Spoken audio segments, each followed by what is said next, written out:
Okay, so we can now start looking at how the virial theorem is a useful concept for understanding the physics of systems in astronomy. Here we'll talk about stars, but in general, what we're really talking about here is the general idea of just self-gravitating spheres of gas or plasma with some constant temperature or some known temperature. Um, yeah, it doesn't have to be stars. Stars have nuclear fusion going on and luminosity, but that's not a key aspect here. Yeah, so we would like to think about these static spherical distributions of mostly ideal gas, but we can generalize a little bit by using our adiabatic gamma index, which can take on non-ideal gas values. But yeah, so let's just think of that spherical thing being held together by gravity, no time dependence, no rotation, no motions, no magnetic fields. So if you really did want to just sum up the total energy of the system, it would just be that kinetic random thermal energy and the gravitational potential energy. Right, so yeah, the EK is just the thermal energy. And if we think we know the overall global properties of the star, we can write the thermal energy just as, if we know the internal thermal energy density, capital U there at every point in the star, that's joules per unit volume, and we just integrate over the volume. That's the total thermal energy of the star. And of course, we can also use the what we know about the relationship between the thermal energy and the pressure. And again, for a true ideal gas, that gamma is 5/3, but it can take on different values, and integrate the pressure over the total volume of the star to get the thermal energy. Now, this dV volume, of course, in spherical symmetry, we know how to write that.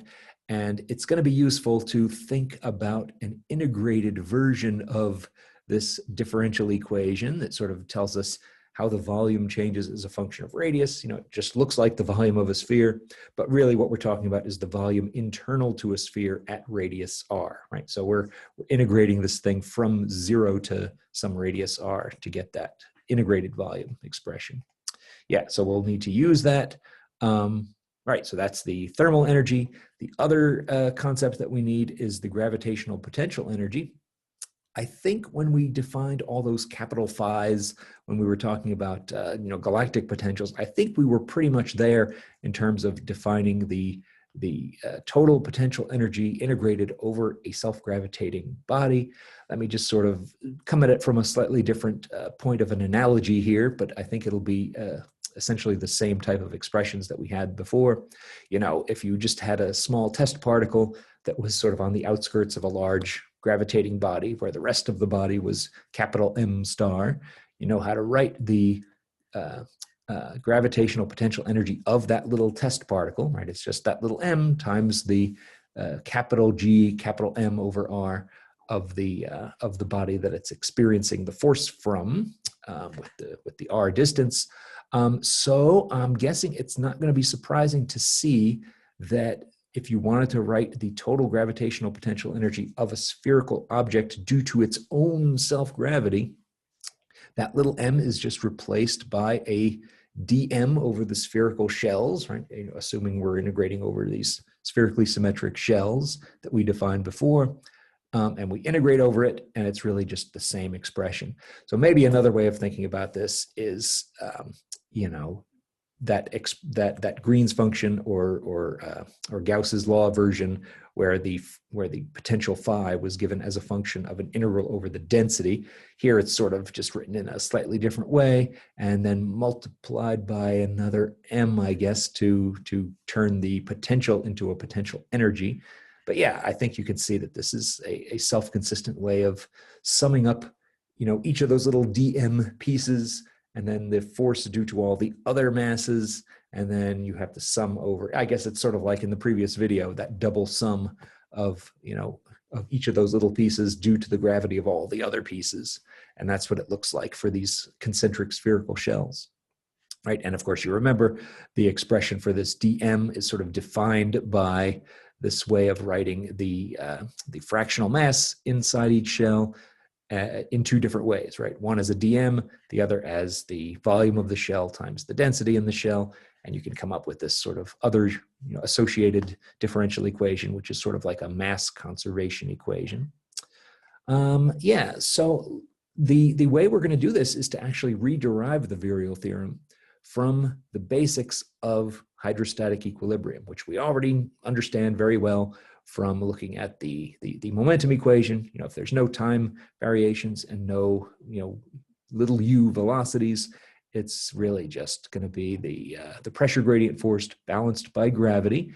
I don't know if we've seen the gravitational force written precisely this way, but you know what it is. It's just g times the mass interior to where you are at radius r divided by r squared. So yeah, this is hydrostatic equilibrium. And so the little bit of mathematical trickery that we can do here is to take this equation that we know is true, multiply both sides by the same thing, but write it in slightly different ways, right? This volume V interior to radius r, on the one side is written as V, on the other side is written as, 4/3 pi r cubed, but it's the same thing. But we can rearrange this right-hand side. We can take out the 1/3 and just write this as 4 pi r squared rho, which we just showed on the previous slide was related to this mass coordinate. So of course, now this thing is just dm dr. So now we've sort of taken this differential equation, rewritten it in a slightly different way. And one thing we can do, again, mathematicians hate it, but we can cancel out the dr on both sides and write this differential equation as something with respect to dp on the one side, the pressure difference from one shell to the next, and the mass difference from one shell to the next, dm on the right. And then guess what? Integrate over both sides to figure out the total quantities over the entire star, right? Integrate over the stellar volume from the core, r equals 0, to the surface, little r equals big R, I guess. And if we do that, the right-hand side is something that we just defined. If you forget about the 1/3 for a second, everything else here on the right-hand side is just the gravitational potential energy. So the right-hand side is just that divided by 3. The left-hand side takes a little bit of extra thinking, right? If you're integrating from the core to the surface and our integration coordinate is the pressure, well, that's kind of a weird one because it starts very high at the core and decreases towards the surface. It turns out that integrating this by parts is one way of transforming it into something that we already know how to write. So let me just reproduce that at the top of the next one. This first integrated term in the integrated by parts has two terms, right? It's going to be P times B at the surface minus P times V at the core. And I'm going to say both of those are 0. So this term just goes away.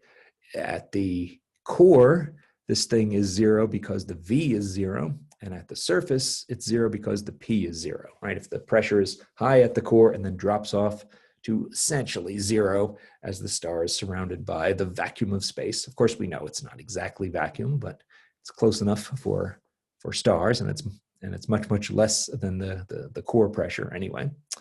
But it's pretty much 0. So we can write this integral, which was on the left-hand side of that hydrostatic equilibrium expression, as just the other term in the integration by parts.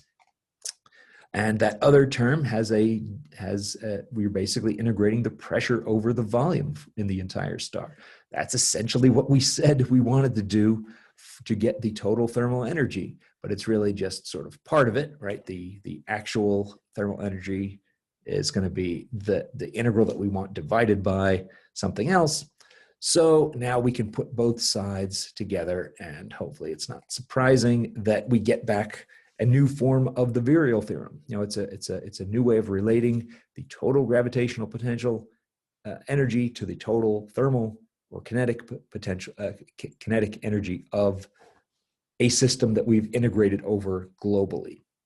Now the coefficients here look a little different, but guess what? If you plugged in 5/3 for gamma for an ideal gas, 1 minus 5/3 is minus 2/3. The 3 on both sides goes away, and guess what? It goes back to exactly the same version of the Virial theorem that we derived in the previous video. That's not surprising. Remember, the gamma of 5/3 is for an ideal gas, and an ideal gas is defined as point particles that are just moving around with no internal motions. A different gamma can have, molecular vibrations or rotations, but here we're just talking about point particles. And that's what we were assuming in the previous the classical mechanics derivation that we did before.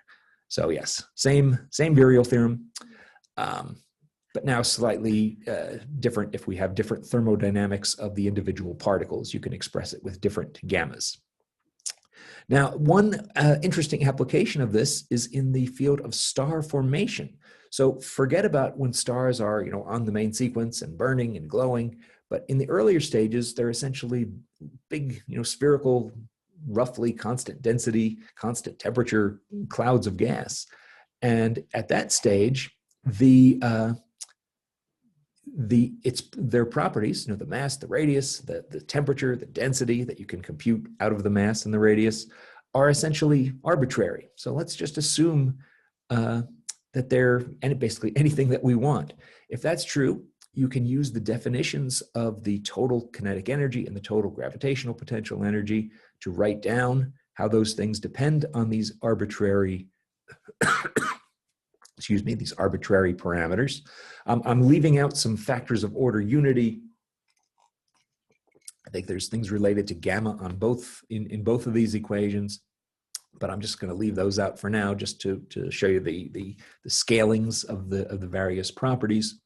But the upshot is that you are able to write these things down to whatever level of accuracy you want. And if they're arbitrary, then this virial equilibrium does not have to hold, right? If you can choose anything you want for M, R, and T, sure, you might luckily choose the values that make virial equilibrium true. In that case, it would correspond to something that's stable. It would not vary as a function of time.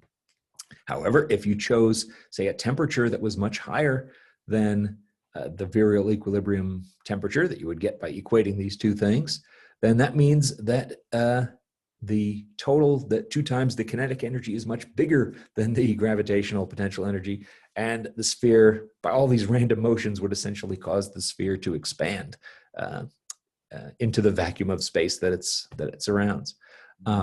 On the other hand, if the mass was too high or the temperature was too low, the gravitational potential energy would have a bigger magnitude and it would collapse. And this is essentially what we call the Jeans criterion for, if you're looking at some cloud in space and you want to know, is that cloud going to form stars?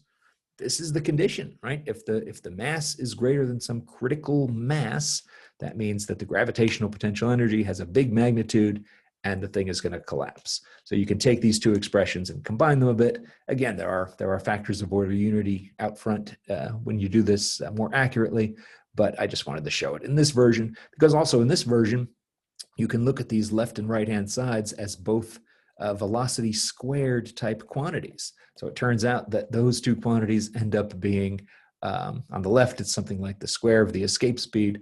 On the right, it's like the square of the thermal speed or the sound speed.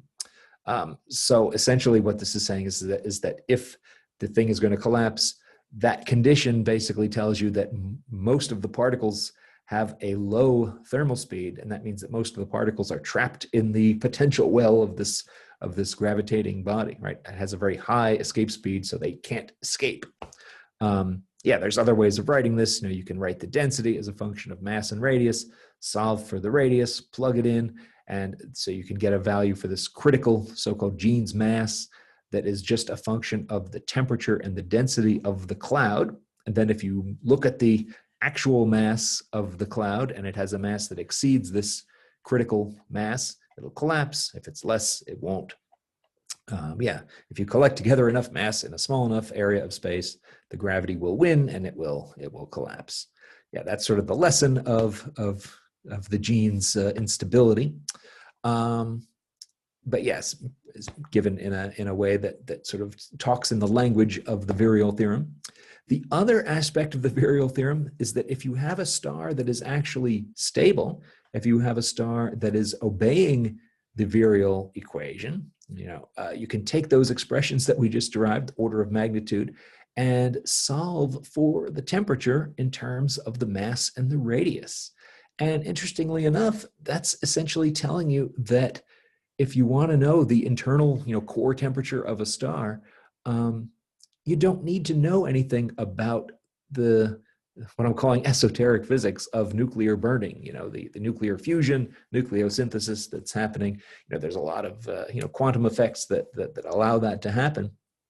But if all you want to know is just how hot is the star, all you need to know is how strong is the gravity. And the Virial Theorem tells you the rest. All right, I guess that's all for stars, and we will now pivot back to the more classical dynamics version of the Virial Theorem when we talk about galaxy clusters.